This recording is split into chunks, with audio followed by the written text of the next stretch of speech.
evening, everyone. We're going to start off with our student report.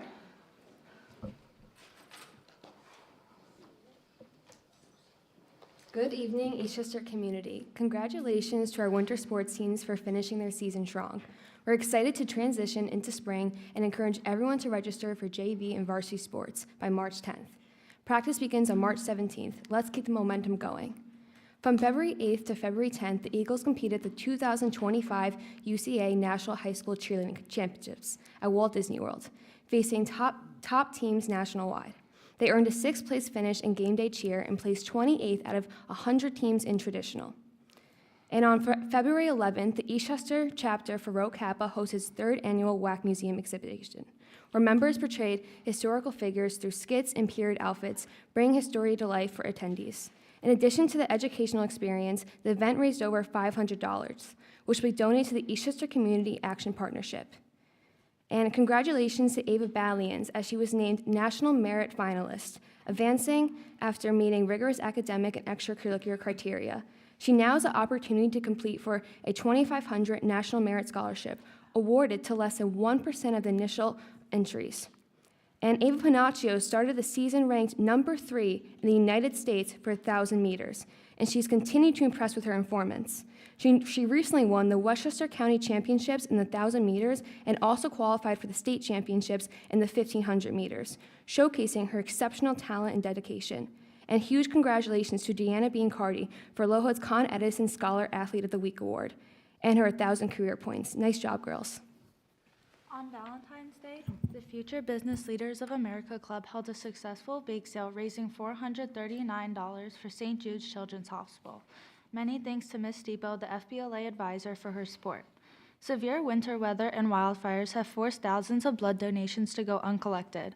There is a critical need for platelets, as well as an emergency shortage for types O and B blood. Make sure you have signed up at redcrossblood.org if you are planning to donate. The junior and senior class EGO are excited to announce the long-awaited return of the winter semi-formal dance taking place this Friday. Get your tickets now. Sign up for the Matthew DeMarco Pickleball Tournament that is happening on March 5th in the gym after school. Sign-ups are from February 26th to 28th in the cafeteria. Don't miss out on the fun. And be sure to join us on March 7th when the EGO represents the annual Rock Against Cancer event.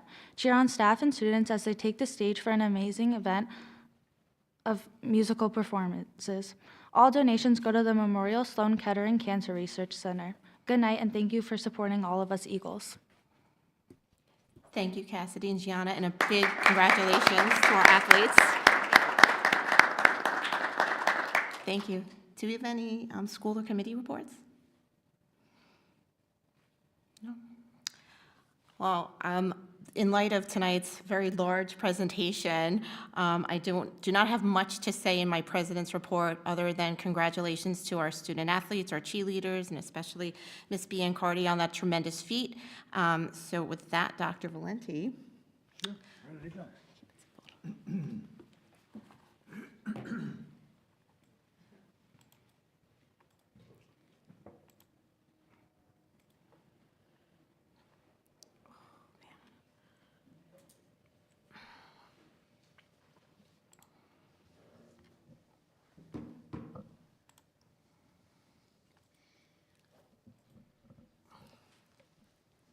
So to pick up on where the board president left off, we always want to acknowledge our students, and certainly Ms. Biancardi, who scored 1,000 career points as of January 28th. That was against the Dobbs Ferry team. Ms. Biancardi is a 3-year varsity captain. She is just the 9th high school girl player to reach 1,000 points in the program's history. And I believe she's in the audience tonight. Would Ms. Biancardi come to the microphone, please? Congratulations. You ready to say a few words? Yes, thank you. You came prepared. Very good. It's all yours. Thank you. Good evening, everyone. I want to thank you all for giving me the opportunity to speak on behalf of my athletic achievement. I am so honored to be standing here tonight because reaching 1,000 career basketball points has been the biggest dream of mine since I first started playing the sport many years ago. This recognition means so much to me, not only because of the hard work and dedication that it represents, but also because it's a reflection of the incredible support that I have received from my coaches and teammates, but most importantly, my family who has been there for me every step of the way. Playing varsity basketball for 5 years and being a student athlete has taught me the importance of balance, discipline, and perseverance, which are lessons that I will carry with me into the next chapter of my life. Thank you again for this amazing opportunity and to my school for always pushing me to be my best, both in the classroom and on the court and field. I'm excited to continue my journey, and I hope to continue making Eastchester proud. Thank you. Thank you. Is Dad in the audience? It happened today. Would you mind come up and say a few words? See, I came prepared as well. I'm sure. There we go. Dr. Valenti, you make me follow her. This is a tough act to follow. I know, but it's your daughter, so it's cool. So Andre is the coach. Hello, everyone. I would like to thank all the members of the board, Dr. Valenti, for recognizing Deanna this evening. Scoring 1,000 points is not an ordinary task. It takes years of hard work, endurance, and perseverance. As it has only happened 9 times, as Dr. Valenti alluded to before, in our girls' basketball program's history. Her journey has been assisted along the way by the support of her teammates and fueled by a dream created by watching her older sister's teammate, Cassidy Mitchell, shout out to Cassidy, who accomplished the same feat 8 years ago. As per the Eagle Way, Deanna adheres to the belief that maximum effort, team commitment, and being prepared to compete and overcome obstacles will create the opportunity for success that transcends winning itself. As her coach and her dad, I couldn't be prouder. But her on-the-court achievements have been surpassed by her work in and out of the classroom. Deanna heads countless activities that enrich the community and was also the recipient of the Con Edison Scholar Athlete Award, a tradition that goes back nearly 75 years. I'm thankful to our faculty here at Eastchester for cultivating academic achievement and developing in Deanna an attitude and a set of values that have motivated her to pursue excellence and be the best person she can be. Thank you again for the opportunity.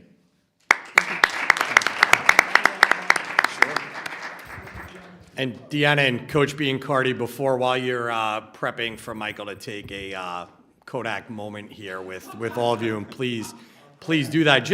Just a couple of words, and it's always very nice to hear a proud dad moment.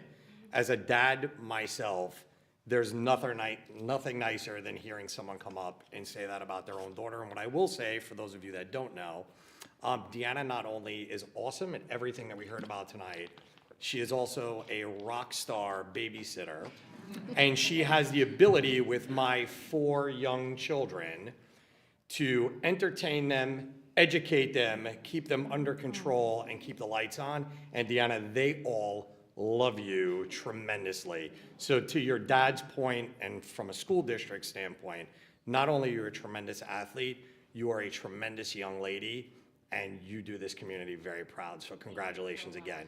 And then, Dr. Valenti, I do have a statement from Trustee McCluskey that I need to read about Deanna as well. But take the picture first, please. I was going to tell Deanna this is the time to ask for a pay raise. She already did. Yeah.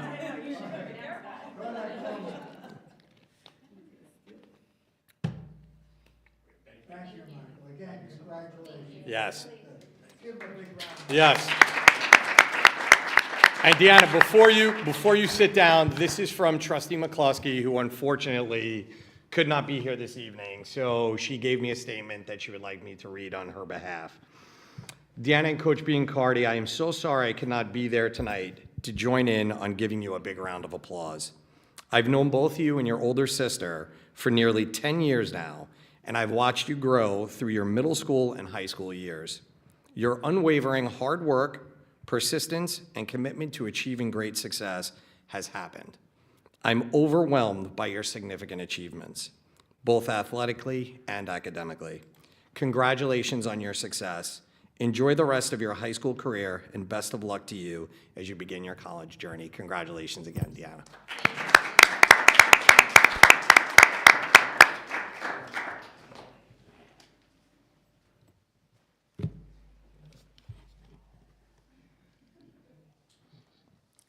So tonight is athletics.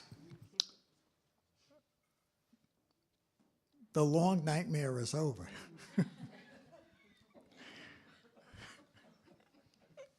To quote history, for those of you who may recall.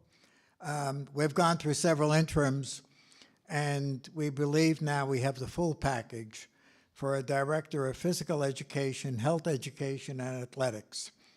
We're going to introduce you to Mr. Ramponi, Michael Ramponi, tonight, who is currently the director of the Ardsley School District, and he's been there since 2016. So certainly he brings a level of experience and expertise in the precise position we're looking to fill tonight. Michael importantly served as the head varsity coach for football, boys basketball, and girls basketball at Nyack High School. And so brings a set of credentials that the entire committee, and I will report, it was quite a representative stakeholder committee from folks in the town as well as phys ed teachers, both at the secondary and elementary level, certainly administrators at all levels. And Michael got a 15-0 vote to move him on, the only candidate that received that. So we're delighted tonight to recommend Michael Ramponi as the next director, and there will be a resolution that the board will entertain.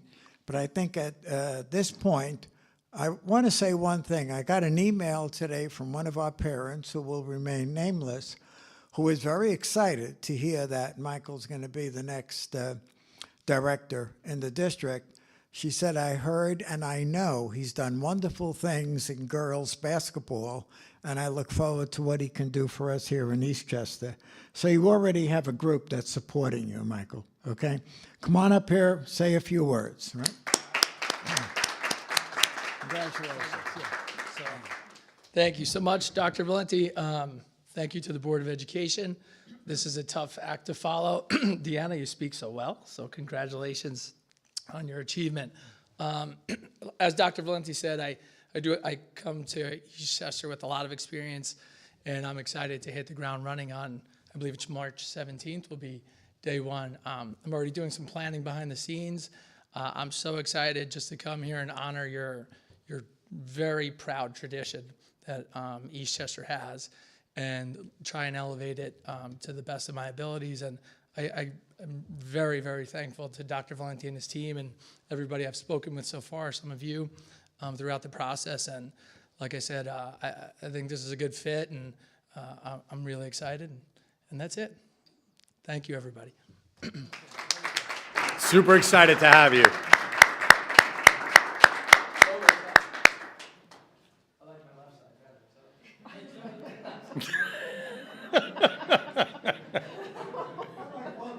Oh, boy. Thank you, Michael.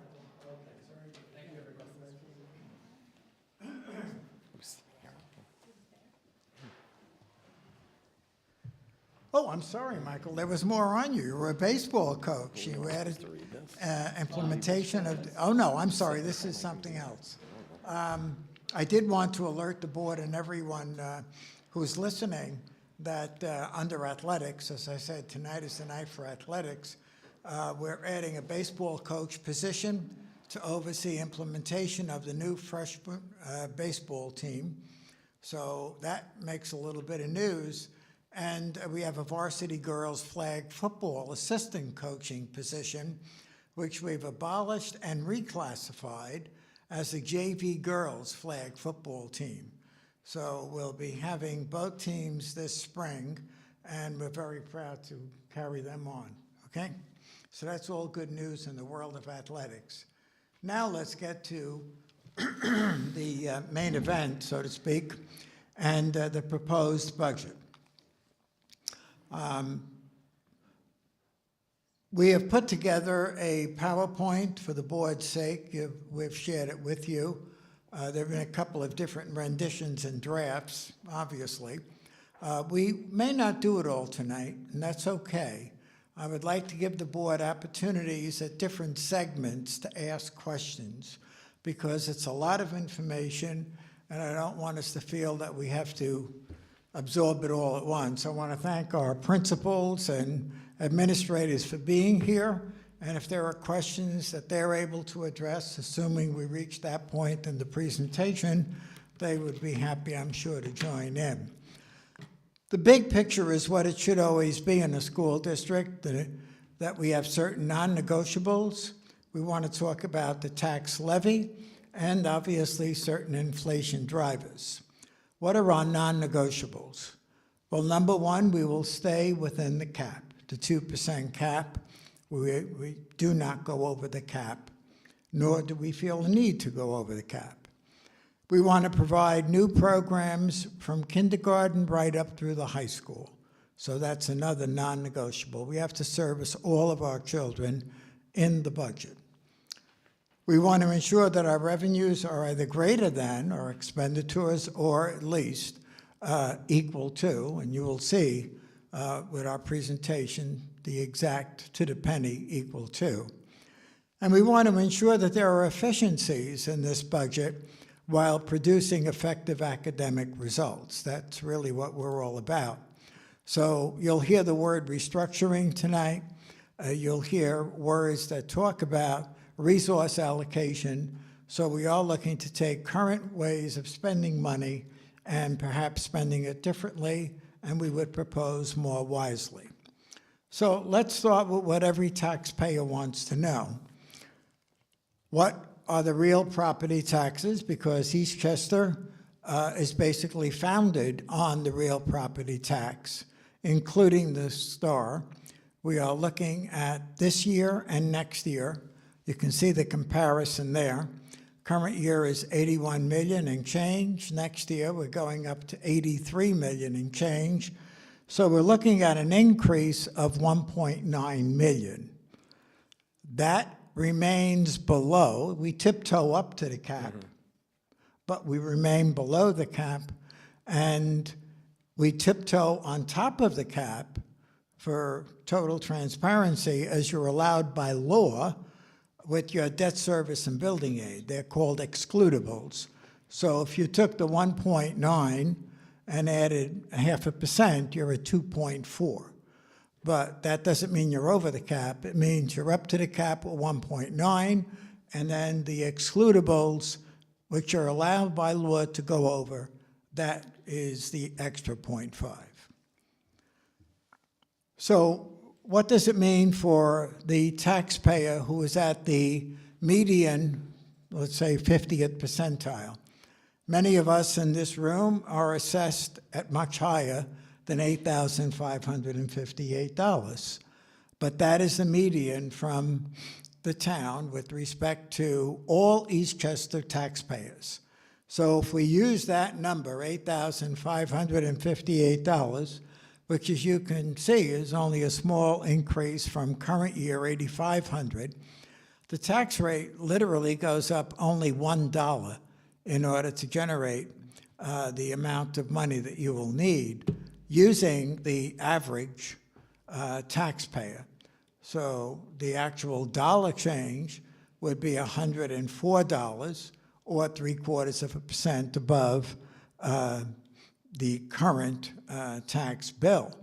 Now, if somebody is at the range of $16,000 for assessment, or you simply double that, if you're at $24,000, then you can do the math as well. But we can only report what is the average. So somebody asked, well, 0.75% is a very low increase. Well, it's relative. All of this is relative to talking about the median, right? If we went above the median, then that 0.75% is going to double and triple, et cetera, depending on where folks are at. It also is a function of our assessables versus other communities' assessables. So that is always a variable that's very difficult to make comparisons with communities in terms of where they're at. There are studies that we could look at, but I did want to explain that it gets a little bit complicated to make comparisons here. So a deeper dive on the revenue, where is the money coming from? We're looking at a $110.9 million budget for next year based on revenue. We just took a quick look at your local levy. That includes the STAR, $83,593,100. Now, estimated state aid, and I keep using the word estimated as we go down the list, is currently $17.7 million. The county sales tax has been fairly reliable at the $1.9 million. Tuition from other districts, we're regrouping on that. We've worked with Jill Post, our Assistant Superintendent for Pupil Personnel Services, and we took a very hard look at tuitions that we were charging. And quite frankly, we inherited tuitions that were below where they should have been. And we've decided now to bring those tuitions up to a level that's comparable to the expense of students with disabilities who come from outside the school district. It's a program begun many years ago. It's a very reputable program, but the point is, unless we're generating sufficient revenue, it's not worth keeping as a program, in fairness to the taxpayer. We think that these adjustments upwards in tuition from fundamentally the $75,000, $77,000 level to about $100,000, that's a $25,000 push in terms of all the services many of these children are receiving, is a better reflection of what the actual cost of the program is. We're looking at our appropriated fund balance, which is very strong. We keep it at the 4% level, which is the maximum allowable by law. When we take monies left over at the end of the year and we add that to monies that we have in our current fund balance, $3 million of that will go toward keeping taxes down for the taxpayer for next year, which is really the one of the functions of the unencumbered fund balance. Health services, gifts, et cetera, generate about $1.1 million, and then we'll have our bow to the Fed later on, but we're estimating $1.5 million again in interest, and we may want to have a discussion on that. I know some questions have been raised. What is a legitimate interest rate going forward? So when you look at the revenue, the increase is about $5 million, or about 4.9%. So in effect, our budget will enjoy a 4.9% increase. And that pretty much is meeting the range of inflation drivers that we're looking at throughout the entire budget, as well as enjoying some addition in program. So next year's revenue increase is higher than coming into this year. We're looking for an additional $1.38 million, or about a 3.6% increase. But we think we're able to do that based on the revenue and the adjustments that we've made and fulfilling the needs of the district going forward. So why is there an increase in revenue? Well, number one, we are getting some additional interest income. We began, or at least I began here 3 years ago, with $250,000. And since then, we've, not through any credit to myself or anybody else in the room, but the machinations of the money market have allowed interest income to reach a point where some people enjoy the additional interest income, some not so much. But we're in the neighborhood right now of around 5%, and now we're basically going to the 4.5% range, and we'll talk a little bit more about predictions going forward. As I mentioned earlier, the higher tuition charges in the neighborhood of about $25,000 on average per tuition student from out of district, and the increased fund balance allocation, which we are in a fiscal position to do. So if you had to look at a pretty picture and ask what would the revenue look like, the taxpayer is still carrying 3/4 of the burden here in Eastchester, and that's true of most suburban school districts. When you look around at our neighbors, whomever they might be, they're all in the 75 to 88% range where local levy is carrying it. Our state aid, we're estimating, is going to be 16% of the pie, and the other revenue I alluded to earlier will be 9%. Okay? So there are inflation drivers. I'm not mentioning all of them. This is one in particular. It's a 9% hike in hospital medical costs. I was mentioning to some board members earlier that if you look at a 5-year average in terms of where these costs are going, they're at 1.5%, then they jump to 6, 8, 10%.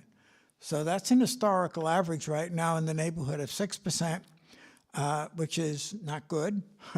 And we would hope that we can bring those numbers down, but we're looking for next year, budgeting an additional $1.1 million to accommodate that. On the inflation drivers, I don't want to ignore Con Ed. We're all paying more for electricity and gas, and that also will be reflected in this budget. So our estimated expenses for fiscal year 26 that we're building the budget for and representing to you tonight is again going to be about $5.2 million greater expense-wise than current year budget, and again that 4.9%.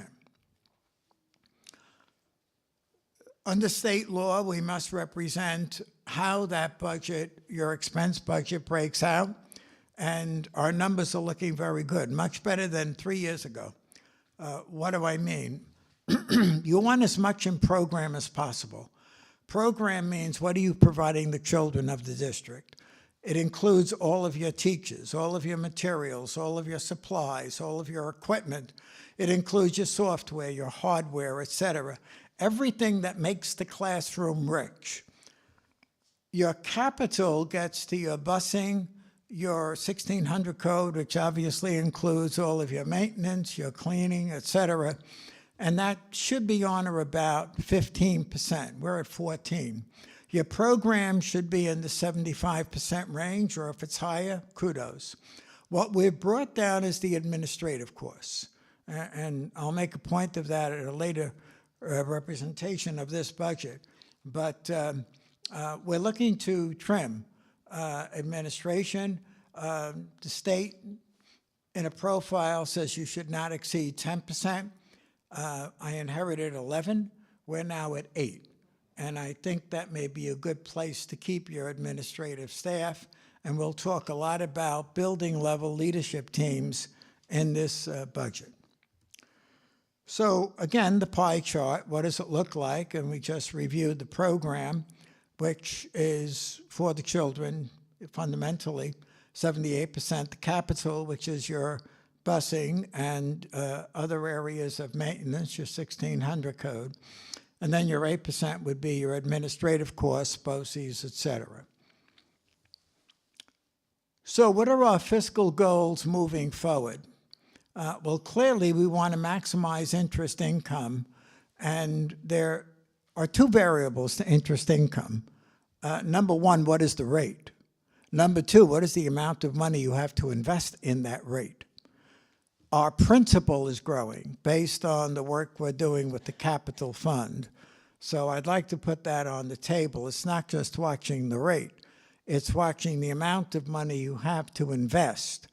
And we monitor that very carefully so that you might see a higher number in terms of your accrued interest based on greater amount of capital to invest before you start paying your bond bills, okay? So they do work in tandem.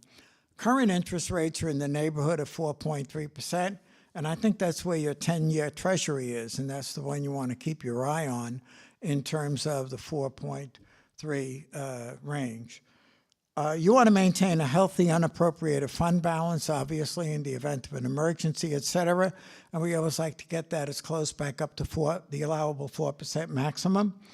And you want to use some of your unencumbered fund balance from this year to offset next year's costs. So Chandra Merrill is working very closely and very hard with all of our principals to start buying some materials that we need, but out of this year's budget, so that we soften the blow of next year's budget and are able to maintain that budget within the range that we would like it to be in order to invest more in program and personnel.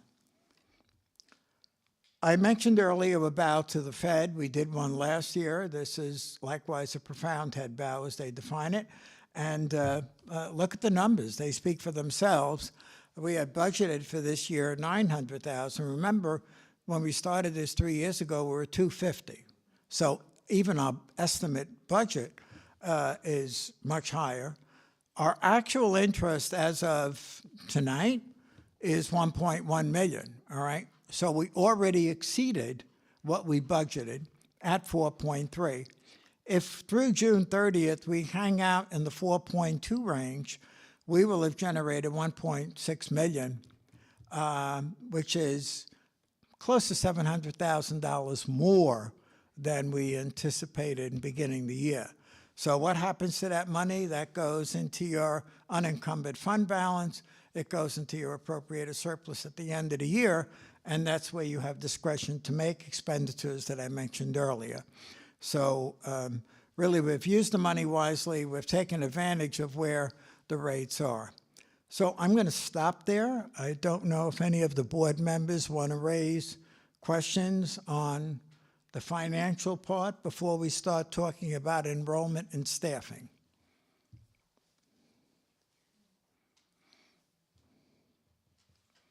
You good? Okay, then let's take a walk through enrollment together. Let's start at the beginning, Waverly. Kindergarten, we're estimating 190 kindergartners will be joining us. That's based on a demographic study that we did through Suffolk 3 BOCES 3 years ago. We looked at 5-year, 10-year projections. They've been pretty close within the 95% range. So we think that 190 will do it.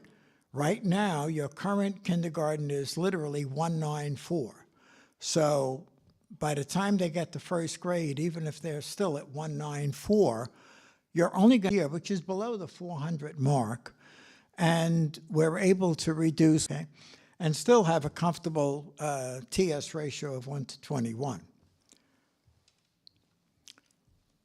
So Ann Hutch, let's talk grades 2 to 5, and we try and treat Ann Hutch and Greenvale in a similar manner because programmatically and departmentally they share many similarities. So at Ann Hutch, we're proposing an increase in the current second grade. They are bringing in 102 students. This year they have about 95. So we'd like to keep that at 5 sections and 1 to 20. So that would mean a net increase at Ann Hutch grade 2 of +1. We currently have 5 positions at grade 3. We'd like to keep it there and stay in the 19-20 range, so we're not changing it. Grade 4, we're going to keep at 5, so we're at 1 to 21, which is healthy. And then grade 6, we did go up a little bit in order to support departmentalization.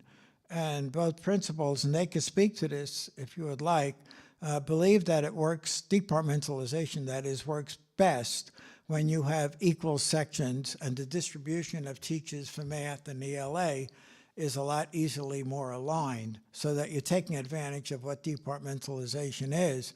It's the expertise of a particular teacher in a subject area to the degree you can get as many students enjoying that. It also is a great preparation for grade 6 at the middle school. So we're looking at 409 students at the Ann Hutch, total sections 21 on or about 1 to 20, which we think could be as good as it gets, but it's a net increase of 2. So +2 Ann Hutch, -1 Waverly. Right now, we're at net gain of 1. Greenvale, we generally have had 6 sections. They have a higher enrollment. They're at 485. As you can see, grade 2, we want to ensure that we have 6 sections there. So that would be a net gain of 1 right there. The 109, we are able to get away with 5 sections, keep that at 22. Grade 4, 127 students, 6 sections. That would keep us at 21, no change. And again, for departmentalization purposes, we do want to keep the 6 sections there, and that would even bring Greenvale 1 to 19 at the 5th grade level, but we think the effects of departmentalization benefit from that. So the net gain at Greenvale is +1. So +2 at Ann Hutch, +1 at Greenvale, -1 at Waverly. So you can do the math as well as I. It will be a net gain of 2. Okay. Middle school is a different model, obviously. They're departmentalized. So we look at the total enrollment. The middle school, we're estimating to stay above 700 students at 704. We generally estimate about 10 sections each, and the range, as you can see, is 22 to 5.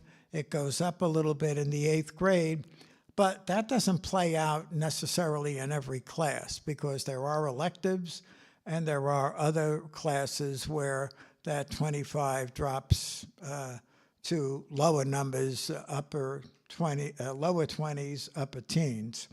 But net, it's about 1 to 23.5 students with 30 staff members, without including support staff, of course. As you can see, we're going to go up 9 students according to current estimates at the middle school. We're currently at 695. The high school will continue above 900. Currently, they're at 927. That really is fully departmentalized with a large number of elective classes, et cetera. So it's very difficult to show TS ratios there other than looking at a master schedule. And they will be losing 10 students for next year. So if you sum it up, this school year, we're at 2951. Next school year, we're dropping to 2895. Now, that may tiptoe back over 2,900, but at this point, based on our estimated numbers, we're going to drop 56 pupils from current year. And you can see where the changes are.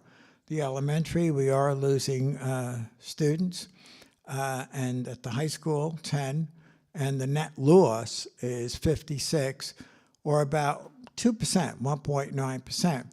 Now, there's no shock here. Our demographers predicted this, that over the next few years, we will be looking at slight decreases. So not only did the demographic study estimate a continuous slight decline through 2027, then it's going to take off and up again.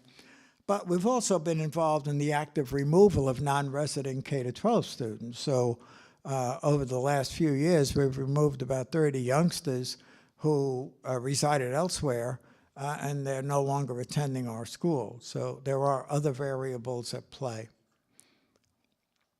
So we want to adjust sensibly to the enrollment dynamic. Some could argue, well, how could you add elementary positions when you have a declining enrollment? Well, there are 2 answers to that. One is your declining enrollment doesn't necessarily happen in the same way at each grade level. Number 2, there are programmatic considerations like departmentalization that should trump the notion that you have fewer kids at one particular grade level. And you want to make it as appetizing as possible, as close to 1 to 21 as possible. So we are going to replace one consolidated special ed position in the Ann Hutch School with a special reading teacher that both schools have been asking for, both Ann Hutch and Greenvale. And we'll talk about Greenvale getting a special reading teacher likewise through 611, 619 grant monies. We want to evaluate the replacement of certain retiree positions. Let me state categorically for the record, no teacher is losing his or her job. We have enough retirees and we have enough new positions where we'll be recruiting for additional personnel. And anyone who wants to stay and continue to work in Eastchester, who we want to continue to work, will stay here. Our retirees right now, 2 elementary, 1 in phys ed, 1 English, 1 in business ed, and 1 school psychologist at the high school. Let me pause there. Any questions on teacher-student ratios? Just a few couple of comments, Dr. Valenti, and then a question that I do have. Very happy to see that we're keeping class sizes to a manageable ratio and that we're adding sections. I know last year as we were going through the budget process, there was a lot of concern about kind of the creep of class size and the quality of education based on what's on the teacher's plate to make sure that it was consistent across all those kids. So very happy to see at the elementary level and at the middle school that we're maintaining class sizes and actually reducing class sizes in the 5th grades based on departmentalization. One thing that I think if you can touch on, Dr. Valenti, is over the course of 3 years, we've done a very solid job collectively of reducing administrative costs, putting more into programming. Just rough math, and I think everyone in town knows, the budget goes up every year. We've never seen the budget go down. We're looking at a proposal of a budget that's a little over $110 million. 3 years ago, and my numbers could be wrong, I quickly looked, we were at a total enrollment of about 3,167 students 3 years ago. We're currently going to be at 2,895. The cost of educating, and granted there's a ton of variables, on a per student ratio is now just over $38,000 per student. And I know the question that the board always receives is, where is all the money going? The budget keeps going up, the number of students we have is going down. Why does the budget keep going up? And as you're walking through the presentation, when you talk about programming, you know, one thing, and you could definitely add some additional color to this, is very publicly, I would like to state that the cost has gone up because of all of the things that we've added for these individual students, from FLES programming to programs like Great Books to the work we're doing with the literacy coaches. We had a great presentation from Mrs. Carpenito not that long ago around those things. So I think, Dr. Valenti, just publicly, if you could state some of those things that have added to the cost that's actually benefiting the children and not just the fixed costs of why that budget keeps going up. Right, well, you cited several of them, and very well so. In addition to that, there's been academic improvement. At the elementary level, 3 years ago, you were at 67% of your grade 3 through 8 students at proficiency level in math. Today, you're at 82%, right? So when you invest money in your resources, in your programs, you get better academic results. We still have a road to travel in ELA. We came from 67% to 69% today. Hopefully the spring test will reveal even better outcomes. At the secondary level, you now have more students taking Regents courses. At the 8th grade level, we never had that.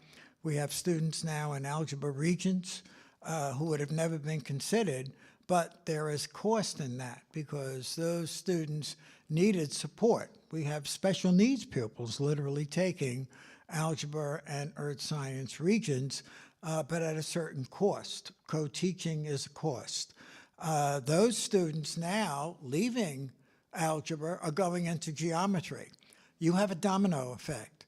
So you have to strengthen your geometry program to accommodate more students. But what are you really doing? You're challenging more students to take more challenging courses. So that's good news for any school district. And that allows us to begin to eliminate non-Regents courses to a degree. We eliminated some coming into this year, and that trend should continue, and inviting more students into upper-level honors, AP, and more challenging Regents level courses. So all of that, you know, is an investment. Beyond that, we're doing things with our special needs pupils that we were not and getting sued for and losing. The specialized reading teachers that we're talking about today. I mean, I recall Dr. Stowell saying when we hired him, he and I came on together, that was a serious matter. Parents were pulling children out of our school district because we were not meeting their reading needs, and we just didn't have the appropriate trained staff to do so.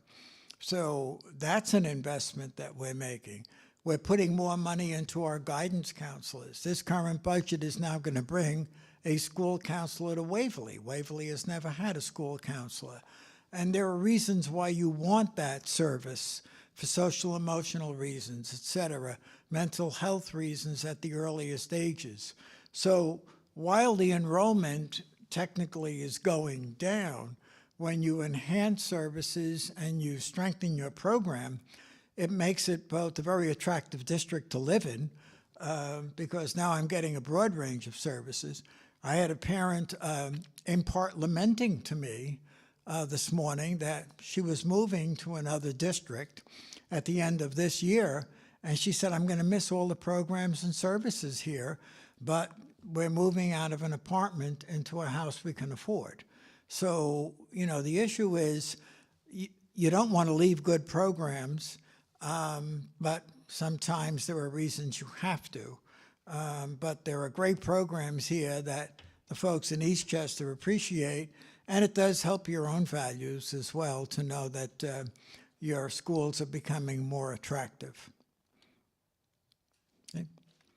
So in the interest of time, suppose I do an additional section. Yeah, go ahead, Jill, yeah.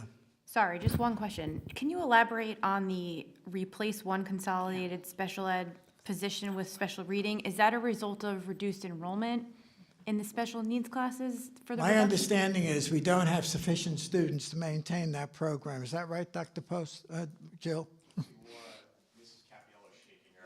Or Laura? So, yes, we have kids who are moving into less restrictive environments, right? So we don't need, the self-contained class that we have there is very small, which is, you know, lovely, but it's not really where we want the kids. We want the kids to be mainstream more. So we're going to be, our programs are strengthening. We have co-teach classes that are strengthening. We have places for them.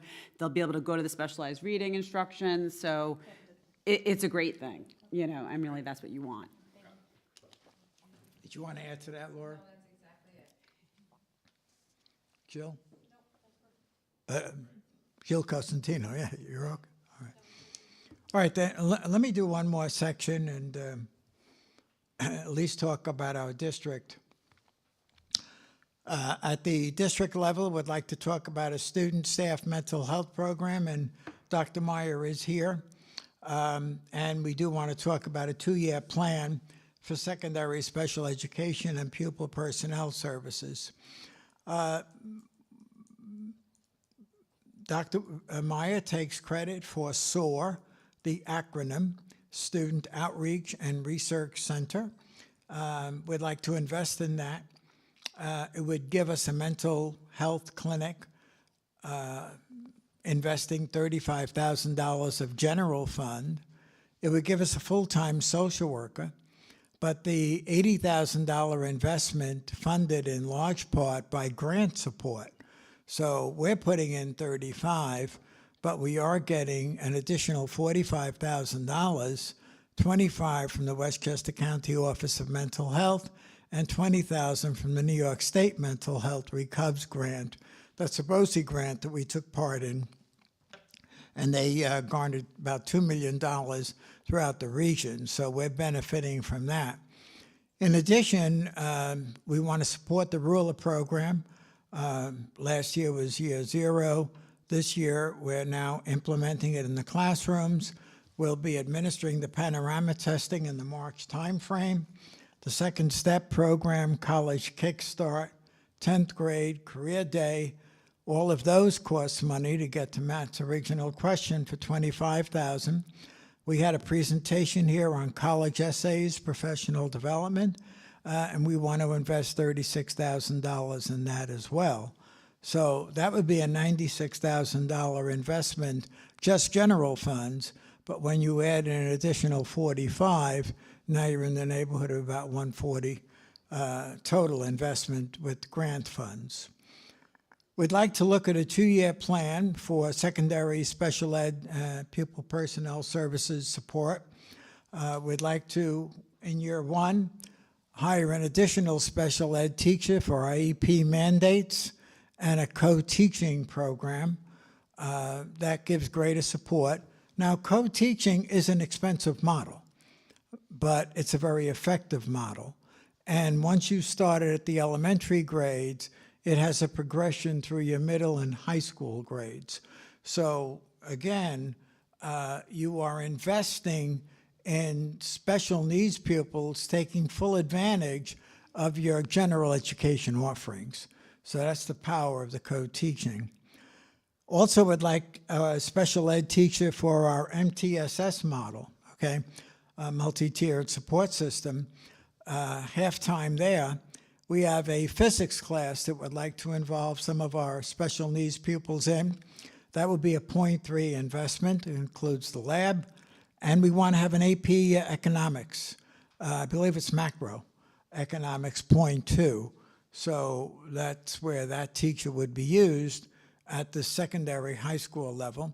And a year from now, we think that it's time for a secondary school counselor additionally and a CSE chairperson.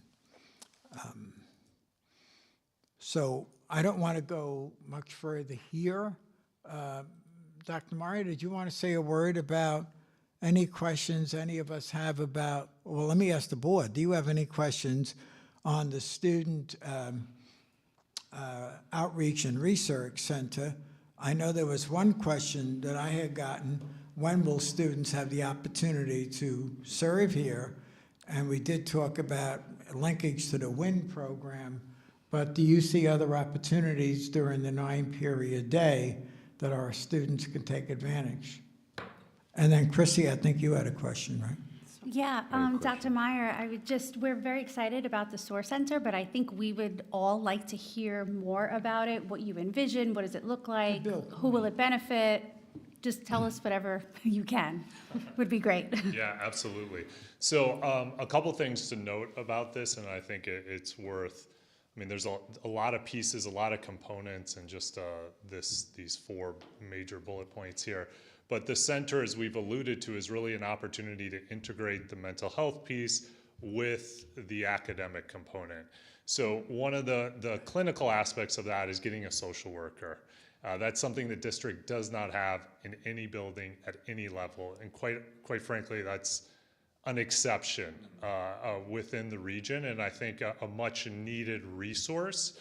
And that individual can provide so many different aspects of not just mental health support, but outreach, partnership, connecting families and students to resources within the county. That also connects to psychiatric evaluations, additional professional development for teachers and staff around mental health. So there's a whole plethora of pieces that go with that single component. And that's also supported by grants at both the county and the state level. The other piece to that, though, is envision this center is really a place for students to begin to delve into their research and exploring some larger issues of aspects of SEL that might be relevant to their own studies and work. So while it's not referenced in this slide, one of the other exciting pieces is the rollout of AP Capstone. And the first part of AP Capstone is AP Seminar. This is a 2-year sequence in which students at the high school level can engage in meaningful, authentic research. And what better way to do this than within a site placement that explores this through professionals, through partnerships. One of the partnerships we've been able to build on this year, and this is at a very small scale, but I get to see this building out, is our relationships with White Plains Hospital, which is now hosting 4 of our students over the course of a 10-week period to basically explore the medical field. That partnership with LIU, actually also allowing our own staff to have hours within the center to do their own work, not only provides sort of the flowback model into their development, but also supports the mental health needs of our students. The other piece of this, the bottom components, and I think the last one is probably one of the most important, but I'll point to both, As we continue to build out Ruler, we look for ways, particularly at the secondary level, to embed it into the culture and the fabric of the middle and the high school in the way that we're seeing take place at the elementary level. It's not there yet. I would say like we're introducing it. This is the work behind the work. And one of those pieces is alluded to at the last meeting by Mr. Welsh is sort of the reimagining of the schedule and what that looks like. That's not just going to happen. And one of the key components of that is going to be a robust advisory. You know, probably these advisory programs at the high school level are some of the biggest wasted opportunities in high schools. And to do that well is going to require really that professional development, bringing in speakers, workshops, thinking deliberately of what we want that time to look like. I even envision, and talking with Mr. Welsh about this, that last bullet point, when he talked about those sort of unique days in the schedule next year, when we bring in speakers to the classes, and there might be college essay workshops, but we might bring in, like we work with the CARE Coalition or JCK, that funding and those resources will support that work. In truth, like this is, I think it brings form to a lot of the conceptual ideas that we have been building over, and I know that the district has been supporting over the last 12 to 18 months. And we do this in a way in sort of leaning into our partnerships. So I hope that answers some of those questions. That's fantastic. Rob? I just had a question more on the costs. The grant, the $45,000 grant, is that per year for 2 years?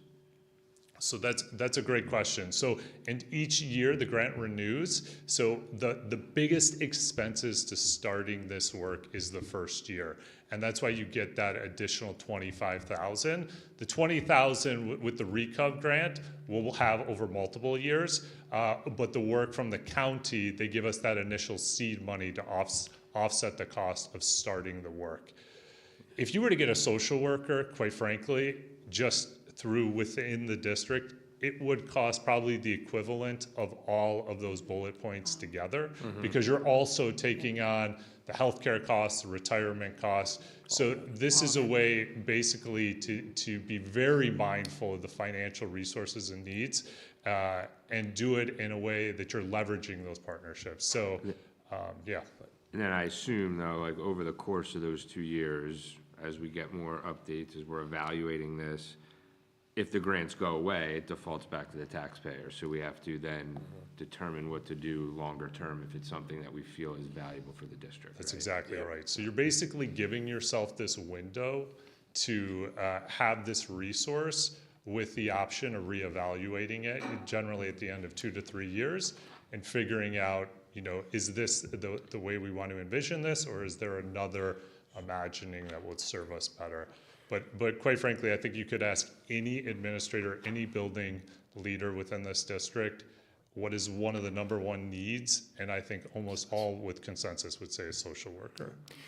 Bill, just, I was just gonna say, I think that just probably goes without saying, right? But it's probably important to, as the year goes on, as the second year goes on, right, to make sure we're capturing those key things to share with the community, to, if this is successful, as to why we would justify it from a cost perspective down the road, right? Versus, you know, not great metrics, right? We want something great to point back to. So. 100%. And I even think like the Panorama Survey is one example of building a baseline around this work, because up to this point we have very limited baselines. I mean, we can look at referrals, we can look at attendance, absenteeism, but to get a sense in the investment in SEL and mental health, is it making an impact? These are the data points I take very seriously, and we would need to in order to evaluate this, you know, with due diligence. Yeah, that looks great. I was just gonna say, Bill, to Rob's point, the seed money from the county, that would go away after year 1, right? So in theory, it would be 2 years for the grant components, but the seed money would go away in year 1. So after this budget, we would need to budget up because that would be gone. Yes, but that's true. You would not have that second year of the county money, but you also wouldn't have those additional startup costs in terms of sort of launching the program. Got it. And I think what Dr. Valenti was alluding to just very quickly, which is why I think this secondary schedule is very important. I would say from the first time you mentioned this idea, personally, I love this idea. I think it's great. I love to see this coming to life and more ideas here. For me, I want it to impact as many students as possible in as many ways as possible. And I think based on the presentation that we got with the secondary schedule, I think that could be challenging currently based on that presentation and just the option that we had discussed to even get some learnings, to Rob's point, because I don't know how many kids would have the ability, even in that change, to partake in some of these things. So in my mind, I think, Dr. Valenti, you were asking the question of Bill, outside of the WISE program, which is kind of that internship, how would they be able to participate in some of the things here without potentially like a rotating 9-period schedule to create those advisory periods? Big I mean, question. these are big, these That's are a big questions. question. And maybe What- that's for another night, but these things seem very intertwined to me. So it's almost like the creation of this, I think everyone here is like, we are behind this, let's invest the money. There is a tremendous benefit. I think there's gonna be major key learnings, but I think we also need to do something with the secondary schedule we currently have in front of us. And I agree, but I also Okay. think this goes back to the earlier point about the expansion of AP and these, basically, not only AP Capstone offers the research and seminar components where you could embed some of these experiences, at least the research piece, within the class and the curriculum. Like, that's the most important piece. How can you integrate seamlessly this work and these experiences within the curriculum so it's not just something on the periphery of the day? I mean, what I would imagine is you begin with the AP piece, but I think the ultimate goal in Eastchester is to build a series of senior level seminars where every student is engaging in at least a semester of college level research. And I think if with that vision, and that might not be in year 1 or year 2, the work is embedded within the curriculum in a way that it can exist in the schedule. But the schedule will only take you so far. As we all know, what happens in a classroom, that is where the magic exists. And that's what you're hoping to invest in. And I think that's what you were reflecting. Fair enough, thank you. Thanks, Bill. Are there any other questions on this segment? We have the benefit of Joanna and Laura. You had a few words about the elementary music program. Would you want to come up and talk about the growth in the program with the additional teachers? And we'll be talking next week about chairs district-wide. Do you want to give us a sense of your enthusiasm as to where we are in the arts at the elementary level? Good evening. So last year we added an additional teacher who was split between Greenvale and Ad Hutch, and this allowed us to create a music program where in both schools we have a full-time music teacher who is overseeing our choral program. We hired a music teacher 3 years ago, Mr. Nicholas Natali, and he has grown our choral program at Greenvale from 30 students to approximately 80. It is quite unbelievable. You come to Greenvale on any given morning at 7:30, and children are coming in for the choral program, the orchestra, and the band. So that was the first piece 3 years ago when he started to grow our choral program. So now at each school, we have a general music teacher who oversees chorus. They meet in the morning 1 day a week, and now during the WIN, we have a pull-out of the chorus where students are able to get small group lesson in chorus. And I'm happy to report that they share with us that we will have multiple children who will go all county this year and possibly further within the choral program. The other 3 music teachers amongst between the 2 schools, we have a chorus an orchestra teacher who spends half day at each school. The mornings at Ann Hutch, the afternoons at Greenvale, oversees our orchestra, and then the same model for band. So you have the same teacher at both schools, so you have a true consistency of programming. And we look to the future where we could possibly have a joint concert between both of the schools to celebrate those programs. But our music program, I want to say in my time here, the past 4 years, has grown exponentially. I think it's really wonderful to offer students who may not be so into sports the opportunity to take participate in music. We have children who are doing both. But I'm so proud of the growth of the program, and Laura has jumped in to be a part of it. And, you know, now we're trying to get creative and finding spaces. I know you can comment on that for the program. We'll do it. But I just wanted to add, not having the history or context to, you know, the music program, you know, being new, I didn't know very much about it. And I had a handful of parents and community members come to me after the first winter concert just to rave about it. They've never seen anything, first of all, the participation, and then of the students, and then they've never seen anything. The 3 music teachers working together. It was fantastic. And then we have the high school visit us to introduce, you know, the chorus, the band, and our students are so excited about it. The participation is up, so I'm really proud, and I'm hopeful for all the years to come. And I think with the addition of chairs, we will have a K-12 chair that will oversee music. We'll see that consistency of programming K-12, which will be really exciting because now, you know, it's keeping those kids interested and involved and part of the program when they leave elementary school and go on to middle school and high school. You know, I think Mark Dodge and the music team over at the middle and high school has been just so cooperative and collegial with the elementary, and it really is a team now, and they're working together on creating a cohesive curriculum so that there is consistency of programming as they leave elementary school. And I think it's just going to have a trickle-up effect on our music programming throughout middle school and high school. So we'd love to have a couple of kids come out in the spring and sing for you and play for you. You know, and all of our music teachers are quite accomplished musicians who do play in bands and ensembles on the outside. So we're really proud of that as well. So thank you for that teacher last year. Thank you. Thank you. Thank you. Thank you very much. Okay, so at this point, I'll take my foot off the pedal. We'll be back in March. What date is that, Lori? March 11th? I think that's a workshop night. We'll continue the conversation, and at that point, I will start with K-12 restructuring.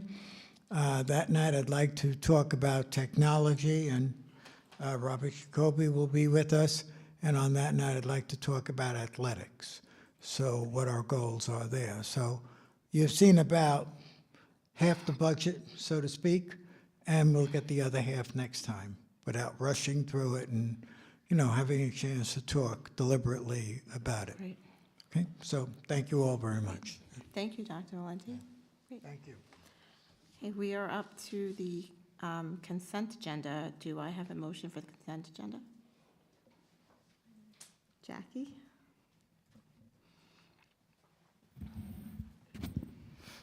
Be it resolved that the Board of Education approve the consent agenda, which includes the following: 9, approval of minutes; 10, personnel agenda; 11, educational and curriculum and instruction; 12, committee on preschool special education recommendations; 13, business office recommendations; 14, other business.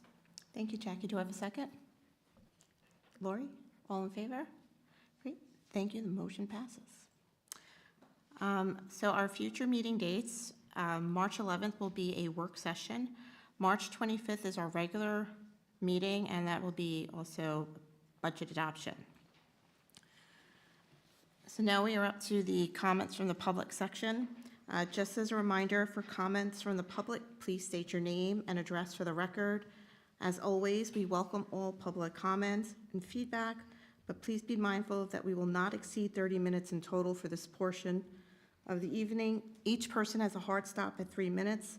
And again, this is not a question and answer session, so please be civil, refrain from mentioning anyone by name. And if you'd like a broader discussion, please feel free to email or contact the district.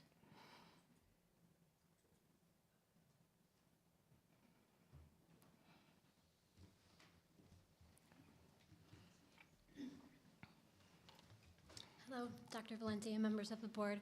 My name is Colleen Letty. I live on 14 Manchester Road, just down the street.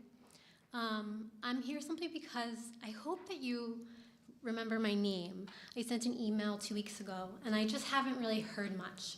I know I can't hear anything tonight, but I wanted to put a face to the email and to the experience. And I hope that I hear from somebody respectfully soon. Thank you. Is it Mrs. Letty? Yes. L-E-T-T-I? Why? Why at the end, yes.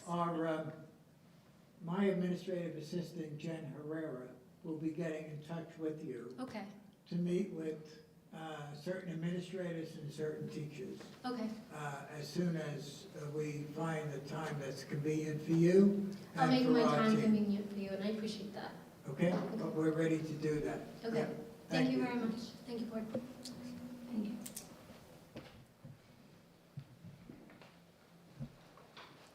Anyone else?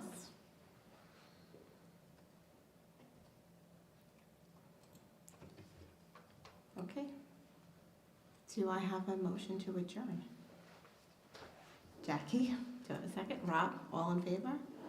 Great, motion passes. Have a good night, everyone. Thank you.